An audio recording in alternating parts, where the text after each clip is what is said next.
getting old when you're having a braai with mates and you start talking about investment options and they start saying if you want to be rich in the future, invest in retirement homes. And that's precisely the conversation I was having this last weekend.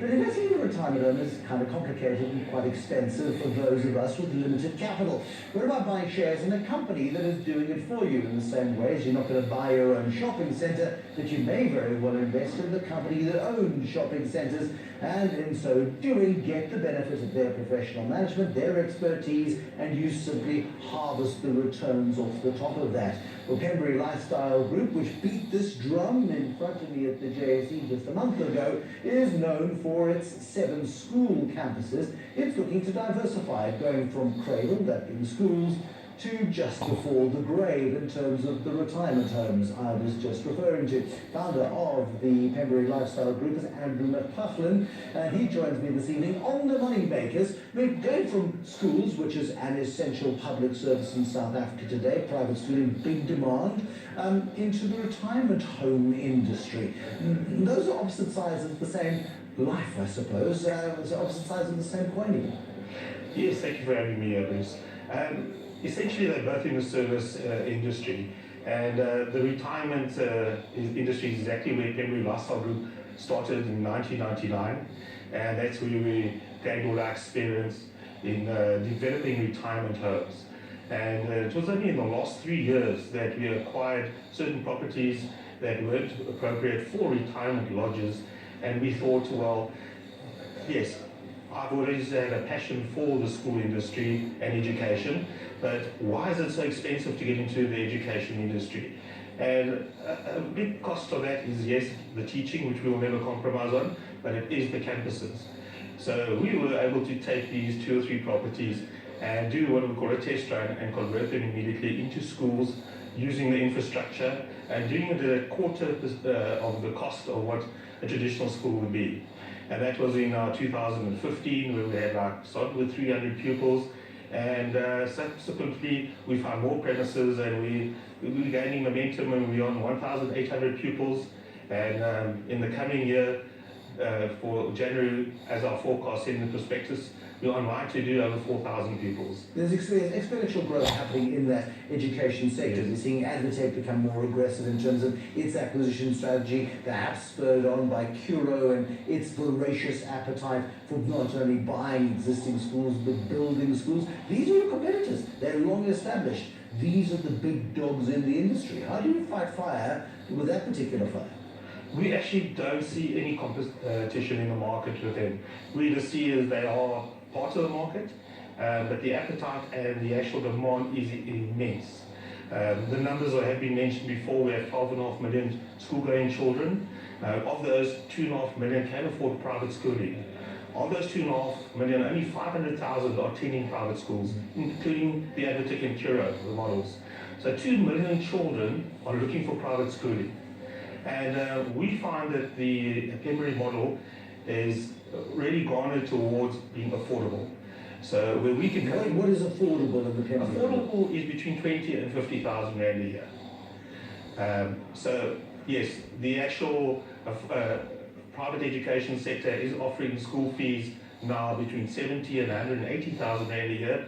But I believe that that actual sector is going to be saturated, and maybe is to find schools like that or start schools like that, because that is still for the affluent South African. So we're quite excited that we can do this whole model between 20 and 50,000 and still make a school work and offer appropriate, great education. We're going to actually offer a product to the masses. Okay, so here you've got an environment in which you can educate kids for between 20 and 50,000 rand a year. Class sizes, what's your maximum? Our class sizes at present are maximum 28. At present, 28, with opportunities to expand, or is 28? That is our policy at the moment, is up to 28. All right. I mean, that's quite a modest classroom size for that sort of price point. Yeah.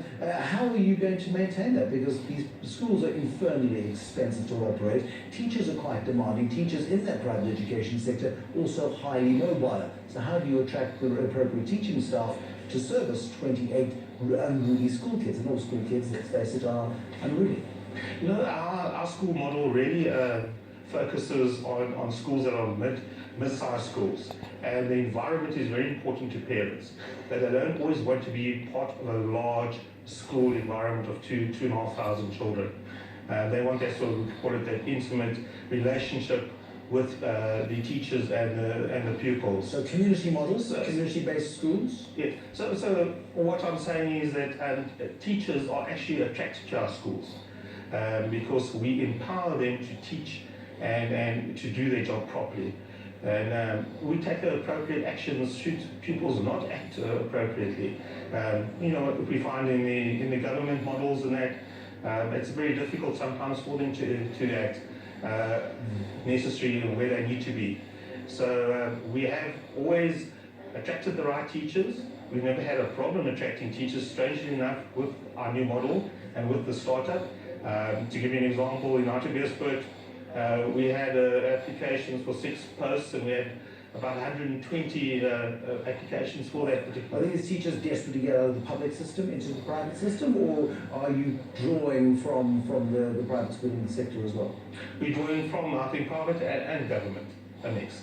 I think that teachers just want to feel that they are well appreciated and can teach in the way they were actually trained to teach. Are you going from kindergarten all the way through to matric? We go from grade 3, 5-year-olds.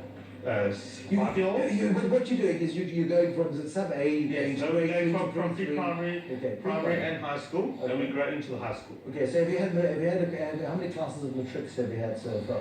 We're going to have our first class of matrics in the next year. And then that's the litmus test really in terms of private schooling, because if you're not getting 100% pass rates in the private school system, parents get a little bit nervous because they're paying big bucks. Yes. And big bucks is a relative thing to get their kids pushed through the exam system. No, I totally understand. So we still have to go through that test. But I must, just from the schools growing year to year, we're in our 3rd year, and the existing schools that were open in 2015, who are doubling in numbers every year, says a lot to us that parents are happy. They're happy with our education, and their kids. Well, they're desperate.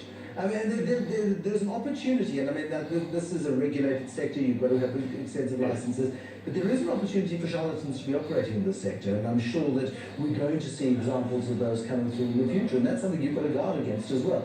Brand is everything. No, certainly. We have to predict on that, and but we're just seeing, even in our grades that are grade 10 and lower, we're just seeing that their results, and from the headmasters that I was appointed, who are from top schools.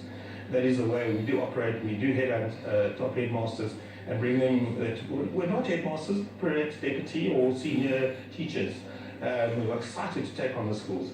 They are very excited to make sure their children, and I've just attended prize givings in the last year and seen the way the kids have responded and the success results.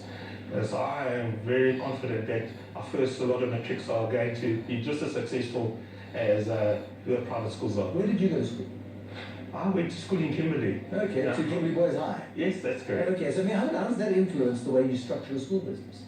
Well, it's come a long way. I mean, Not how to be kids anymore, you know. I'm in the property sector, went to university in Free State, and then moved up to Johannesburg. And after having children, and then in the late 90s, seeing the whole education landscape changing and then some private schools popping up, I did believe that why is schooling so expensive? Even at that stage it was maybe 4,000 or 5,000 rand a month. Those current schools are now 10,000, 12,000 rand a month. I still believe you could do it a lot cheaper to afford schooling to the masses. And that is why it's always been in the back of my mind in the last 3-4 years. Are your kids still at school? I've got one child at school, and one of them is going to actually be a teacher. Okay, but here's the litmus test for me. Is your kid still at school at a Pembury school? No, they actually at a private school. The only reason is because I don't offer matric or grade 11 yet. Okay. Yeah. Otherwise, I mean, and will they be eligible? My daughter who's studying to be a teacher is a trainee student teacher at the high school already. Okay. And on site, they're working. As long as you're never accused of nepotism, of course, when she becomes headmistress one day, I'm sure she'll justifiably earn the post. So you're going to be, by 2018, you're going to have 4,000 kids in school. How does that grow? Do we see it doubling every year? We forecast in our actual perspective of a 60% growth In 60 or 16? 60, Yeah. because our schools are starting from scratch. The first year work we started was 250 children, and in the first 2 to 3 we found that a 60% growth. But we are now on the lookout for opportunities for schools to turn around. And since So buying existing schools that may have fallen on tough times. just they don't have the capex spend to actually expand, but they've got numbers that are bursting at the seams. They're putting 40 kids in a class, and we have now visited various opportunities, and since our listing, a lot has been. You're listing, I mean, what's the market appetite to provide you with the capital to be able to fund the sort of growth that you're envisaging? You know, since our listing, it has opened up immensely. We have now various meetings arranged with people that may be skeptical and say, well, you can only do it the way the other listed companies have done. If you don't do it that way, you can't do it. And I think I'm very much an entrepreneur and a business person to say, this is a space with great opportunity. You don't have to do it one way. We can do it another way and bring down the costs. So we are now entertaining meetings and believe that we're going to get the necessary investments to expand. These kids are going to need to retire one day. That's the other side of the business. In a minute, how's that side of the business going? Are you growing that, or is the focus on the schooling side of the business for now? The schooling side of the business was needed to list because we're bursting the seams. The retirement I had had for 18 years, and I've realized that due to our Pembury listing and the brand has actually filled up completely. Just based on other listings in New Zealand and Australia are very successful, because South Africa doesn't have a comparative model. We decided to introduce the retirement, and you know, with retirement villages and retirement homes, they've got a waiting list. So anything that tells you you've got a waiting list, why not take that model and let's roll it out? Is that the plan there as well? The same sort of exponential growth as you're planning in schools? Exactly. You know, I know they're both maybe opposite ends of the spectrum, and sounds. Well, there's deep need in both markets. Exactly, they're very defensive models. And regardless of what happens in South African politics or anything, both models are very strong in growth.